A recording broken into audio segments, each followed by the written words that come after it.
Hello friends, நம்ம இன்றைக்கி இந்த செயின்ஸ் கிச்சனில் என்ன பார்க்க போகிறோன்னா, சுவையான சேப்பங்கிழங்கு வறுவல் எப்படி செய்யுதுன்னு பார்க்க போகிறோம். எல்லாருமே இந்த சேப்பங்கிழங்குனா ஐயோ வலுவலுன்னு இருக்கும், இல்லைன்னா கொஞ்சம் குழஞ்சிருச்சுன்னா ஒரு மாதிரி இருக்கும் அப்படின்னு யோசிப்பாங்க. ஆனால் நம்ம சூப்பராக மொறுமொறுன்னு எப்படி டேஸ்ட்டாக அந்த சேப்பங்கிழங்கு வறுவல் செய்யுதுன்னு பார்க்கலாம். முதல்ல ஒரு 300 சேப்பங்கிழங்கு எடுத்து நல்லா கழுவி குக்கரில் வச்சு தண்ணி ஊற்றி குக்கரில் ஒரு விசில் வச்சு எடுத்துடணும். இந்த சேப்பங்கிழங்க குக்கரில் ஹை ஃப்ளேமில் வச்சு ஒரே ஒரு விசில் வேக வச்சு இந்த 3/4 பதத்துக்கு வேக வச்சு எடுத்துகிட்டு வந்துட்டோம். இப்போ இந்த கிழங்க எல்லாத்தையும் நல்லா நம்ம உரிச்சிட்டு ஒரே அளவாக சைஸாக கட் பண்ணணும். இந்த படம் எல்லா கிழங்கையும் நல்லா தோல் உரிச்சு வச்சிட்டோம். இப்போ இந்த கிழங்குகளை ரொம்ப மெலிசாகவும் இல்லாமல் ரொம்ப திக்காகவும் இல்லாமல் அப்படி சின்ன சின்ன பீஸாக கட் பண்ணிக்கணும். ரொம்ப மெலிசாகவும் இருக்கக்கூடாது, ரொம்ப திக்காகவும் இல்லாமல் இந்த சைஸில் எல்லா கிழங்கையும் கட் பண்ணி ஒரு பவுலில் போட்டுக்கணும். இப்போ எல்லா கிழங்குகளையும் இப்படி ஒன்று போல் நல்லா கட் பண்ணிவிட்டு இப்போ ரெண்டு பொடியை போட்டு மிக்ஸ் பண்ண போகிறோம். என்னென்ன பொடி இருக்குன்னா, ஒரு 2 டேபிள் ஸ்பூன் அரிசி மாவு. எதுக்காக அந்த அரிசி மாவு போடணும்? அரிசி மாவு போட்டால் நல்லா முறுமுறுப்பாக இருக்கும். 1 டேபிள் ஸ்பூன் வத்தப்பொடி, கொஞ்சம் கலருக்காக ஒரு 1/4 டீஸ்பூன் காஷ்மீர் மிளகாய் பொடி, ஒரு 1/2 டீஸ்பூன் மல்லிப்பொடி, ஒரு 1/4 டீஸ்பூன் மஞ்சள் பொடி, தேவையான அளவு உப்பு, இன்னும் ஒரு 1/4 டீஸ்பூன் கரம் மசாலா. இந்த பொடியெல்லாம் சேர்ந்து நல்லா ஒன்றா மிக்ஸ் பண்ணிவிட்டு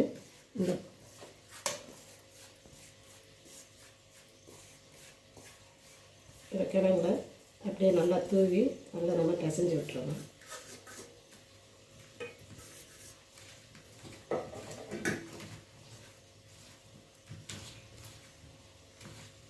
நல்லா பிசைஞ்சிட்டு வேணால் லைட்டாக மட்டும் கொஞ்சம் தண்ணி, நிறைய தண்ணி தெளிக்க வேண்டாம், லைட்டாக தண்ணி தெளித்து அதுக்கப்புறம் அப்படியே நம்ம எண்ணெயில் பொரிச்சிருக்க வேண்டியது. ரொம்ப கூடாது, சும்மா லைட்டாக.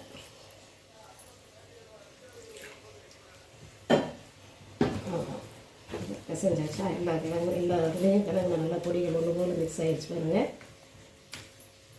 இப்போ வெள்ளக்கிழங்கு வளைச்சிட்டு வச்சு பொரிச்சு எடுத்துட்டு அதுக்கப்புறம் டேஸ்ட்டுக்காக இன்னொரு இன்க்ரீடியன்ட் கடைசியில் செய்வோம், அதை கடைசியாக பார்ப்போம்.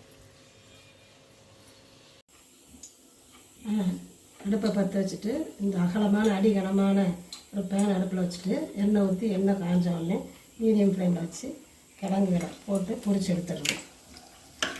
பொரிச்சு எடுத்துட்டு டேஸ்ட் எல்லாம் கொஞ்சம் கூட்டுறதுக்காக கடைசியில் இன்னும் ஒரு இன்க்ரீடியன்ட் சேர்ப்போம். அதுக்கப்புறமா அப்படியே போட்டு எல்லா கிழங்குகளையும் நல்லா யாருக்கு எவ்வளோ பிடிக்கும் அந்த மாதிரி போட்டு எல்லாத்தையும் அறுத்துற வேண்டியது.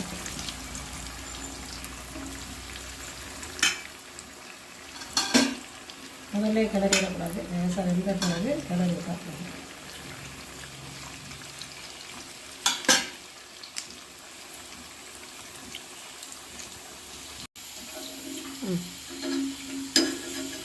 பாருங்க நல்ல முருகலாக வந்துச்சா, அப்படியே எல்லா கிழங்கையும் நம்ம வறுத்து எடுத்துக்கணும். நல்ல முருகலாக சூப்பராக இருக்கும்.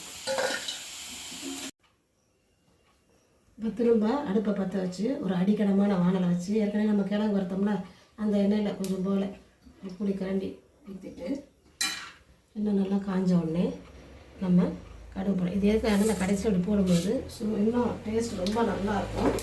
அதுக்காக இந்த இது கண்டிப்பாக செய்து பாருங்கள். கடுகு நல்லா புரிஞ்ச உடனே ஒரு 4 பூண்டு பல்லை தட்டி வச்சுருக்கேன். கடுகு நல்லா பொரிஞ்ச உடனே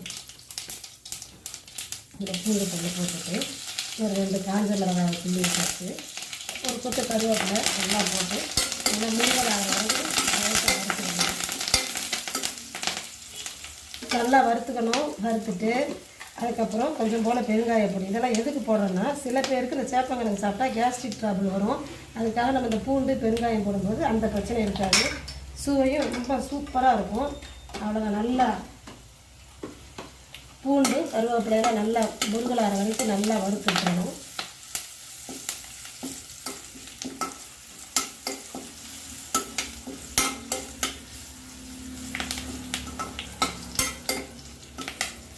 நல்லா வாசனையாக முறுமுறும் சூப்பராக இருக்கும். ஏற்கனவே நம்ம ஃபுல்லாக வறுத்து வச்சுருக்கோம்ல, அந்த கிழங்கையும் அதில் போட்டு ஒரு 1 நிமிஷம் அப்படியே பரட்டி விட்டுறணும்.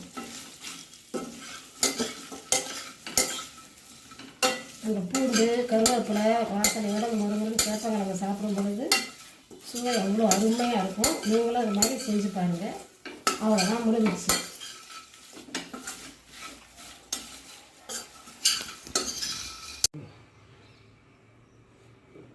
நல்லா சூடான சாதத்தில் நல்லா நம்ம கொஞ்சம் மோர் குழம்பு ஊற்றி செஞ்சு அதில் சேப்பங்கிழங்கு முறுமுறு சேப்பங்கிழங்கு தொட்டு சாப்பிட்டோம்னா சுவை அவ்வளோ அருமையாக இருக்கும்.